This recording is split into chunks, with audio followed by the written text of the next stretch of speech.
Toriyama, yesterday, March 7th, 2024, was the passing of one of the greatest mangaka of all time, Akira Toriyama. Most well known for his beloved and transformative series, Dragon Ball Z. And this, the subsequent Dragon Ball Supers, Dragon Ball, you name it. If you don't know what Dragon Ball is, I've had the pleasure of having the complete DVD box set of Dragon Ball since I was like maybe 10, 11. Like me and the series go way back. I love talking about this too because it's how I got into anime. And that's not like an obvious thing, but I love telling this story specifically because it's always like such an accidental way into how I got into anime. So if you don't know what's going on with you, cat, you don't know. That's why I'm telling the story. Uh, so back when I was like 10 or 11 years old, Christmas time was coming. Holidays were coming around. Jolliness is entering the air. And my grandmother, her wonderful and caring soul, is going to my mom asking her, hey, what did babies want this year? What are they into? What are they like vibing with? My mother and my grandmother both take present giving very seriously. Kind of gets out of hand sometimes. I have seen some serious side eyes at the Christmas tree on Christmas Day when one of them opens a present and the kids have a better reaction to that present than their parent. It's crazy. It's hilarious though. But yeah, so 10, 11 years old, my grandmother's coming to my mom, and mom's like, oh, he's into superheroes right now. He's really liking the Marvel, the DC, the Superman, and the Batman, and the Spider-Man. Like, he's like in the superhero phase right now, a phase that has never really left, but that's what my grandmother was told, right? Comes Christmas Day, hyped as usual, see all these interesting box shapes under the tree. I'm wildin'. I start tearing off one of the rectangular box because for some reason rectangles always have the best presents. And lo and behold, this comes out. Dragon Ball Season 1. Now at the time, I had no clue what Dragon Ball was. Or at least the original Dragon Ball. I had seen the stray commercial or two or the odd episode of Dragon Ball Z Kai on Toonami, but it wasn't really making a connection yet in my head. It was really just kind of like there, that was on, whatever. So I'm like, Grandma, what is this? What's going on? And she's like, oh, when I went to the Best Buy doesn't sell physical media anymore right now, so some people literally can't have the story that I'm telling right now anymore, which is really sad. But she's like, oh, I went to the Best Buy and I was asking the people about superheroes and what's in with the kids, and I was pointed to this section. I heard that this is what's going on right now, so I figured superhero looks like your age. Let's try it out. I was like, oh, okay. I'm kind of familiar. The character looks similar, but let's say the kid version of the person that I'm familiar with. And so I threw in disc 1 of Dragon Ball Season 1, and I immediately fell in love with a whole new medium for the rest of my life.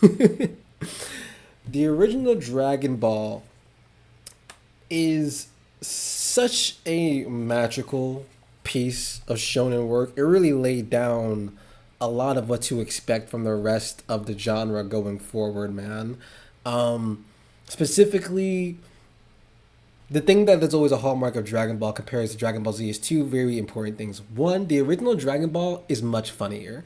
Like, the original Dragon Ball has much more of the time of adventurer getting into these crazy situations around the world that are often comedic, often lighthearted, but still get serious when the times are, getting tough, when it's time to really get down to the brass tacks.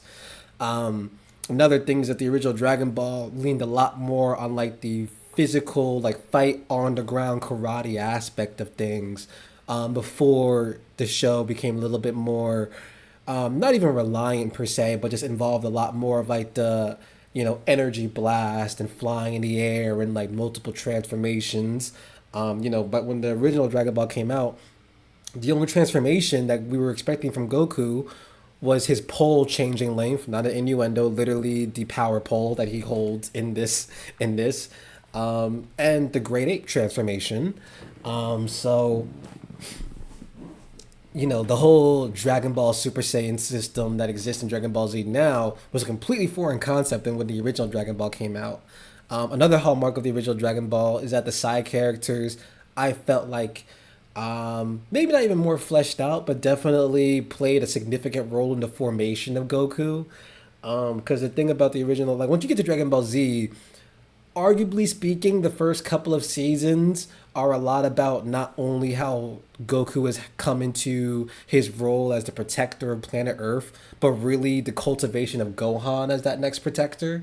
At least up until the Cell Saga. Then the Buu Saga comes on, and Dragon Ball ends up doing a whole lot of things. It starts falling more into the stuff that it's known best for, and it's like reliable version of Goku transformation, beat some ass type of curation, and the tournament of power even before. In contrast to the actual development of this single story, not only the development of a story, but development around a specific character having to get stronger to like meet the needs of the role of the world that he's been thrown on his shoulders. But yeah, the introduction of Bulma, Yamcha, Tien Shinhan, just even their cult, even how that group came together, the way that they all kind of started off with enemies and then became friends. That formula was created even with Dragon Ball before the most infamous version of enemy turned to friend, Vegeta, came into the picture with Dragon Ball Z. It's just great. And, the first time Piccolo comes into the scene, now he's just everyone's favorite cool, calm, collected, black coated anime character. But when he first came on the scene, horrifying, had me shaking in my boots, in my cleats, because I'd be watching after soccer. It was a time, dude. There's just so much to love. Obviously, also had the Red Ribbon Army. Also, Kid Goku was rocking with the indigenous population heavy with his with the Native American boy. What's it called? I think it was Pan in there. There's just so much to love about the original Dragon Ball. I never really watched Dragon Ball, but I think his impact on the genre, he shaped a lot of my favorite animes. Well, I've never watched it. I think for inspiring a lot of my favorite series, for real. I also want to say the impact Akira had on the Hispanic community. I found out during when they started broadcasting, he was one of the few cartoons that broadcast in Mexico. So many Mexicans. Yeah, dude, like they like it is not jokes online when people talk about the way the Hispanic community in Dragon Ball Z are like this. Like it is something serious.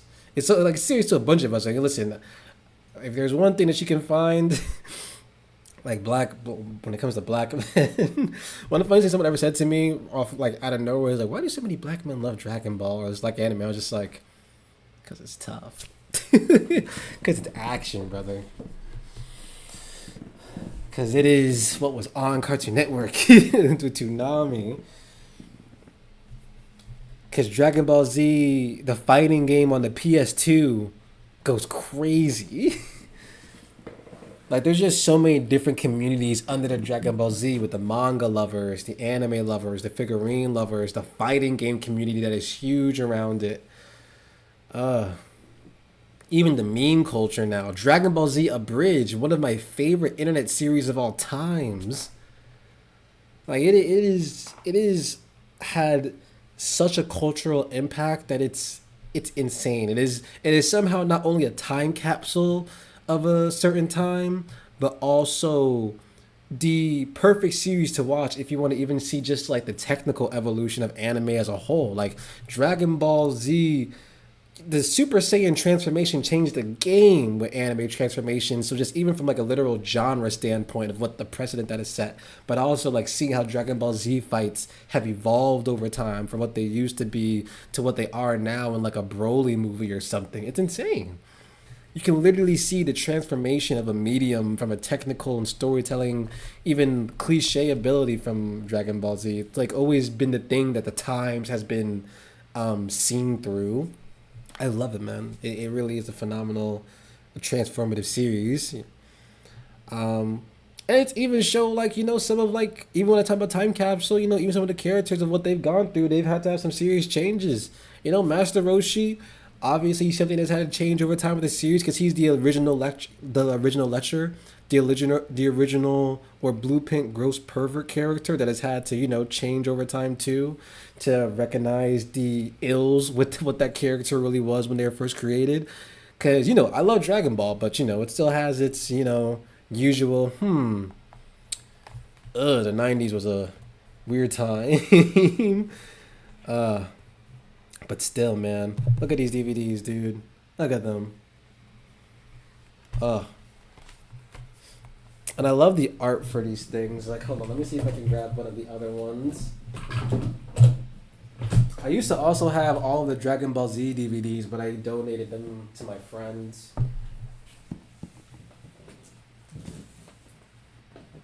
Ugh.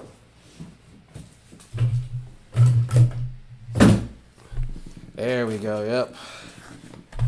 Season 1. And then Season 2 cover brought in the best wingman of a series ever, Krillin. Both of them going to the Kame House, the Roshi School of Training. Oh, and they also break down the box sets. This is kind of why I miss DVDs too, man. There's just DVD designs are always so awesome. 30 explosive episodes, and then they would have little special features. Megan JJV is also my favorite. Megan Thee Stallion may never come back to the USA. Oh, she definitely not. She found she's living it up. She's living it up over there, living her dreams. Oh right, and this is when they went to the first martial arts tournament too. Oh man, there really was so much going on with the original Dragon Ball, man. I'm really gonna have to have like a marathon of this again. Then there's one with Roshi where he meets Tien Shenhan, I think. Meets his grandpa for the first time. The Red Ribbon Army was so much of a bigger part of the series. I like that they brought that back when they wanted to do the Cell Saga. And then this is where Kami's introduced. And then Piccolo's introduced in season 4 too. Or their, first Goku. And then, or not first Goku, first Piccolo. And then the Piccolo that we're most familiar with then comes in at the end of season 5. Yeah, that's just amazing. Amazing series, man. And then what the anime has become, your Dragon Ball Z anime, Dragon Ball Super even. It's just amazing. And they got the nerd to say she ain't a fan. Oh, yeah. If there's one thing that the world is someone always gonna have, there's that someone in the world is always gonna have time for, unfortunately. It is not minding their business when it comes to Megan Thee Stallion. But another thing that I wanted to highlight is another series that made Akira Toriyama very special to my heart. This is something that I talk about rarely. I don't even know. So obviously mangakas have several different series. They don't just have one. And another series that I love from Akira Toriyama that has definitely not fallen out the wayside. I think it's also important, but it's not talked about nearly much as in the cultural way that Dragon Ball Z is Dr. Slump. This is another manga series that Akira Toriyama did back in the day. This one has a very special place in my heart because this is the series, one of the first manga series that I would religiously check out and read from my library as a kid. When my mom would be stuck at the library just doing work, going to these PTO meetings, and I was just hanging out there with my sister or even one of the other kids whose parents were also part of the PTO or whatever, like board meetings going on, sitting there for hours just waiting to get home. Dr. Slump is what I would read, dude. And if you don't know, let me just give you the synopsis from the back of the actual manga from volume 1. I have 15, 16 volumes of this thing. From the creator of Dragon Ball and Dragon Ball Z, when goofy inventor Senbei Nuramaki creates a precious robot named Ariel, his masterpiece turns out to be more than he bargained for. Basking in the glow of his scientific achievement, Senbei scrambles to get Ariel in working order so the rest of Penguin Village won't have a reason to suspect she's not really a girl. But first, Senbei needs to find her a pair of glasses and some clothes. You just convulse on the spot and damn. Why'd you say damn like that, Maple? But yeah, this thing is old. I think the first copyright this is from 1980, dude. Here's a message from Akira Toriyama. Let me see if I can there it is. Message from Akira Toriyama from 1980. Woohoo! The book version of Dr. Slump is out. Yay! It's been a long time coming. It's thanks to you fans. Yay! At last, Ariel gets to say Nicha in the book. Thanks for reading, good little boys and girls. Now go have fun in Penguin Village. And that is the titular character Ariel. This thing was a favorite for me, dude. Still is. This is why I still have it. Not only for just like physical media preservation, but just like this is the kind of thing that I like to be able to look back at. And this was a series that he made before Dragon Ball, by the way. It was his first week. This is his first weekly series, guys. This is Akira Toriyama's first weekly series. Let me fix that. It really is a joy to read. If you ever want to just have like a little fun trip down memory lane, I suggest taking look on a reading. It's old. It's gonna have a lot of the tropes that you expect from manga in like 1980. So keep that context in mind. But if you want just something of a time capsule to understand the impact this man has, this is a great start. And there's another blurb from it.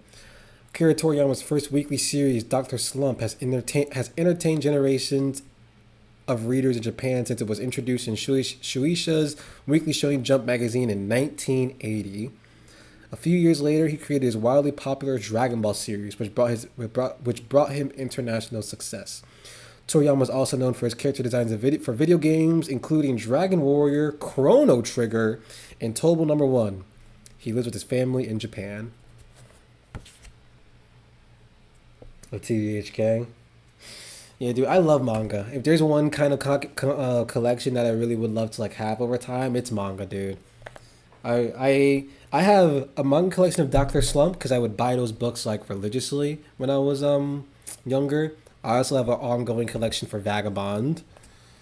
I just also love the art from this time, dude. Like he really is such an artist, dude. Like just look at that. It's so creative. It really captures the tone super well too of just this mad hat adventure scientist that right? It just looks so cool. It's just the vibe of this mad scientist who now just has brought this child into the world that he's now going to have to, deal with the misadventures of. It captures the tone very well. Ugh. Such a time capsule, dude. I've been trying my hardest to get back to it because I've been so busy and started with Bochi the Rock. It's so cute. Yeah, I also got to get back into anime. I mean, the only anime series that I've been like watching consistently recently is I've been rewatching Yu Yu Hakusho.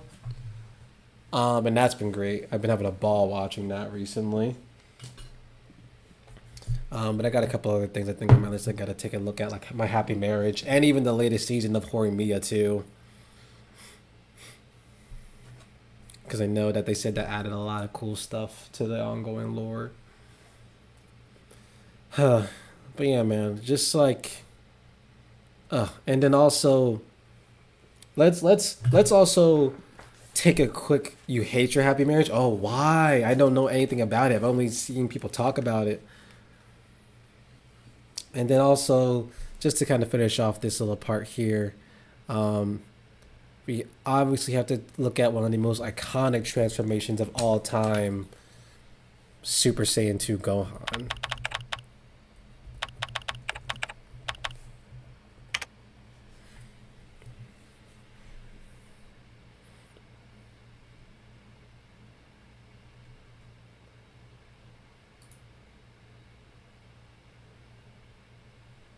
Please, drop your restraints.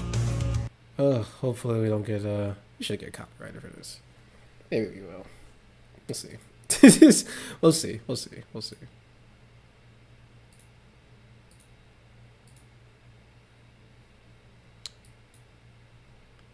It really has been just a day, dude. So much. Just lost. Between this and I still haven't forgotten that the the Backyardigans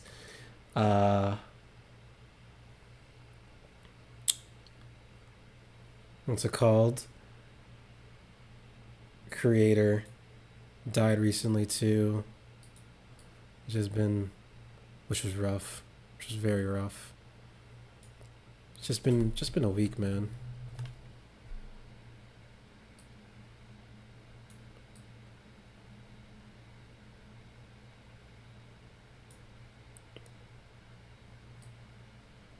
Oh, the nerve. How can you get behind me?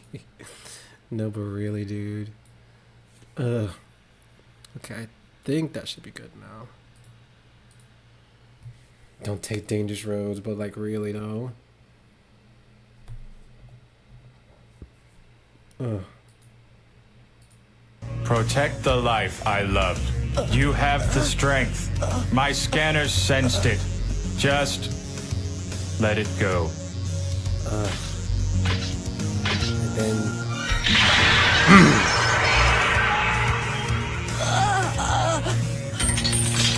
good job, dude. Listen. Angel, have you never seen this scene? Like Super Saiyan 2 Gohan? Like, dude, the Cell Saga has to be some of the best, like, oh my god, best tension in the Dragon Ball Z series, period, honestly speaking. Like, it's definitely written with the vibe of, oh, we're now passing the mantle. And this is why Gohan, ugh, is just so cool. Like, he really was him. What do you mean this lady he goes for forever says I have a good feeling about her? You just met her. Give me a break. Thing about it is that it's almost most average Cinderella story and the connection between characters feel like so hollow and stale. Damn. So I haven't watched any Dragon Ball. Oh right, yeah, Angel, you say you haven't watched any Dragon Ball. Yeah, no, this is literally probably one of the most iconic moments in all of Shonen, I would say. Like it's really like that, dude.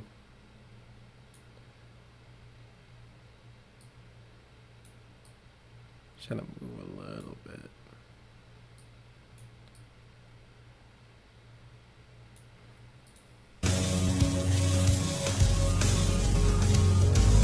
Hey, there we go. I'm so sorry, Maple. Red Ribbon shout out with that emblem right there. And then an important thing to understand in Angel is that like Gohan was always set up as his character in Dragon Ball Z with just massively untapped potential. But with the potential, not even the potential, like by the Cell Saga, it is confirmed by even Goku himself that his son at that point in time is stronger than him. Like so much of this arc is realizing just how strong Gohan is, how despite all this strength, it is still this teenager, this young child who is not a fighter too. That's a big thing about Gohan's character is that despite him being for a time the strongest character in DBZ, or being shaped up to be the strongest character in DBZ at this point in time in the Cell Saga, he hated fighting. He wasn't like his father. Like, you know, Goku's a fight freak. He loves battle. He loves fighting. He eats everything, but he especially eats, sleeps, and thinks when it fighting. You know, that's why he's the genius that he is in the series overall.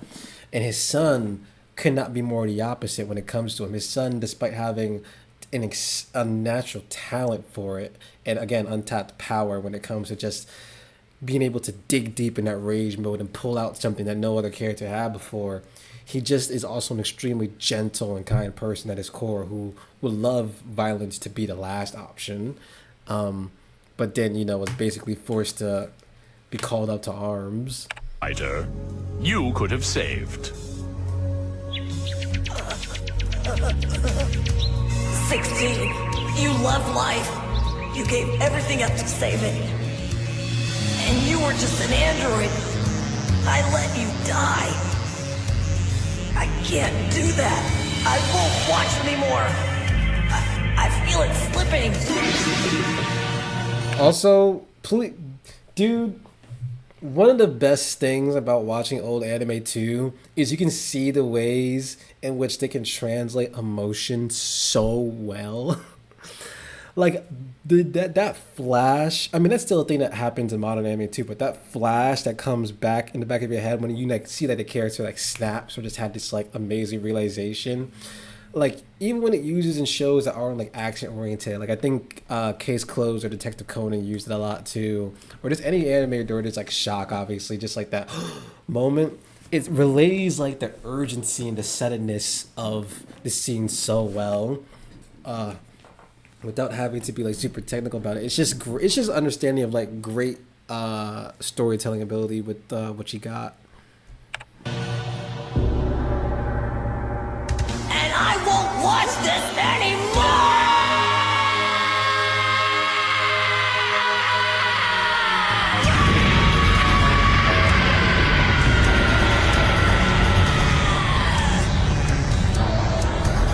That is the definition of an oh shit, I fucked up face. Oh man. I might have gotten something a little too big for my britches.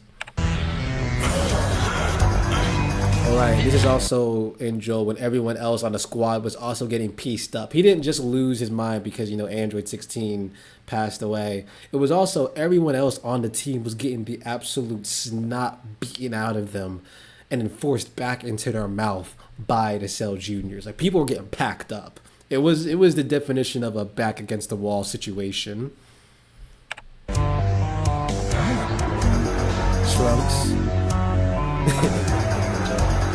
Goku ass laid out. Gohan. It is a secret we have known before Gohan could even form words in his mouth. Through fights with Raditz, Garlic Jr., the kid. Literally, I'm sorry, but this is one of the coldest frames in Shonen, dude. Like, oh my god, this frame captures the character of Gohan so well. It's the first time anyone hit Super Saiyan 2 in the show. Objectively, the most powerful form that we've seen in the show up until this point, and the person that has realized it, that has been hinted at and foreshadowed of having this untapped potential for the entirety of Dragon Ball Z up until this point, finally realizes it, and he's battered, bruised, and utterly enraged that this is what he's been brought to, that this is what he's been forced to do in this moment of time, to really cut loose to save everyone. Such a great scene, man. Like, I just it's like a scene that, oh man, I did that by accident. It's like a scene that almost, I think, does one of the best jobs of like illustrating the weight of power, in a sense, of just like the weight of responsibility. Because Goku's like, not Goku, Gohan's like not dumb either. Like, he's like a smart kid in the series. Not only does he have like talent, but like he's like recognized of just like, you know, being similar to his father and having that natural ability to pick up things, but just also being smart, like a smart kid. So him knowing that like fighting isn't what's needed, but like, or it's like it is what's needed for it. Like, it is like ultimately the answer that he comes to. So let me not even say that. Like, this is literally him having to choose the only option left given to him, which is violence, which is resistance in this form. Having to save the planet, because this is the other thing, Angel, too, is the planet is on the line here. And on the line in an interesting way. Someone can fact check me on this, but I'm pretty sure up until that point, even with like Dragon Ball and possibly Dragon Ball Z. Yeah. Dragon Ball, at least most of the stakes with like Kid Goku, the highest stakes is I don't think the world was ever like in danger of being blown up, but it was always in danger of being brought under control, you know, like ending up under authoritarian, you know, Iron Fist rule by Piccolo. I don't remember if Piccolo said he was going to blow up the world. I don't think he did, but I could be wrong about that. Someone needs to fact check me on that. I do know Cell was gonna blow up the world though. Like, he wasn't even playing. He's like, yeah, I'm gonna piece this up. You know, we just gonna be out here. Even if I get bored in space, it'll still be worth it. And then I'm pretty sure Vegeta and Raditz also. I don't think they started their fight with saying they were going to obliterate the world, because they were there for the Dragon Balls and they were pretty concerned about it. So someone else needs to fact check me on that one too. But I don't think Vegeta and Raditz ever said they were going to. They didn't come there with the intention of blowing up the world, but I'm pretty sure as the fight progressed, I think Vegeta got to a point where he was like, y'all beating my ass and I'm not a good loser, so fuck it. I think I remember that happening either in his Great Ape state or like a little bit after that. But yeah, man, this literally one of the coldest transformations in anime history. I love it.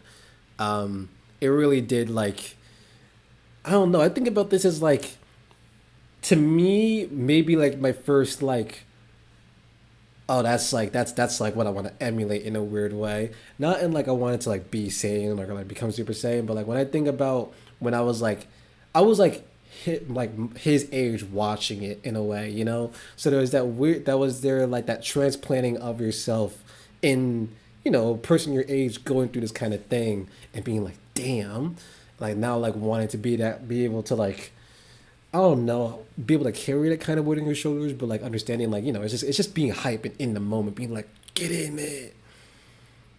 All I know about Vegeta, you did not spell it right, but that's okay. I know you tried. It's just, Vegeta is spelled like this. Vegeta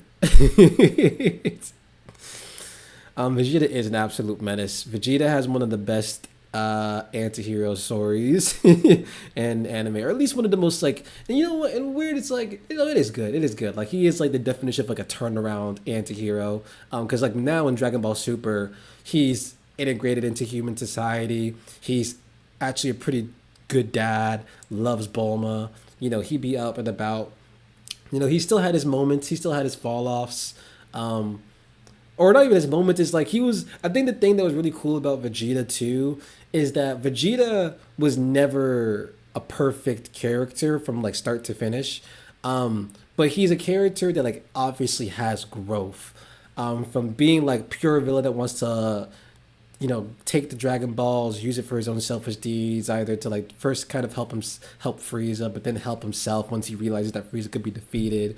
Then coming back for the Cell Saga, so that way he understands that, okay, maybe I don't need to be like an imperialist soldier and like actually, you know, still like has his most stubborn part of it, his Saiyan pride, his like, you know, biggest sticking point with him, and the reason that the main driver of like his obsession with Goku and of beating Goku in the first place.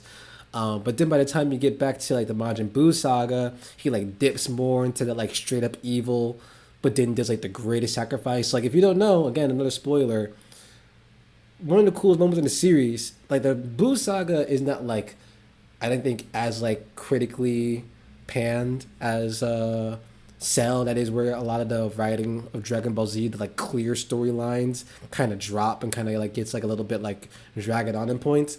But something the Buu saga does super well is showing the transformation of Vegeta into like making what is probably the most moral act he does in the series, when in an attempt to get rid of Buu, he sacrifices himself by letting out all of his energy. A sacrifice that he makes, by the way, knowing that he's going to hell. Like that's the other crazy thing. By that point in the series, heaven and hell is like well established in Dragon Ball Z because Goku's died. Everyone's died a couple of times at this point in the series, and they've been brought back with the Dragon Balls. So like, you know, they come back being like, hey, by the way, guess who was right? Not the atheist. Like, so like that's happened a couple of times in the series by now. And so when he decides to make the sacrifice, he asks Piccolo, he's like, yo, big dog, keep it with me straight. I've changed a lot, but am I going to hell still? And Piccolo, in one of the like raw submissions on Earth, he's just like, yeah. You know, you've done too much bad. You've taken too many lives, and unfortunately, it's just not in the cards for you to make it to the pearly gates. And Vegeta hears that, understands it to his core, and says, for my family,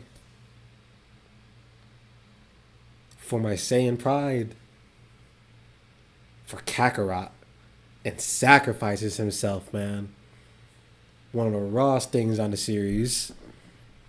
Like, he goes out like a G. And then it ends up not mattering. But it's just, like, it's still one of the coolest moments in the series, dude. Shout out Akira Toriyama, man. Your impact can never be questioned.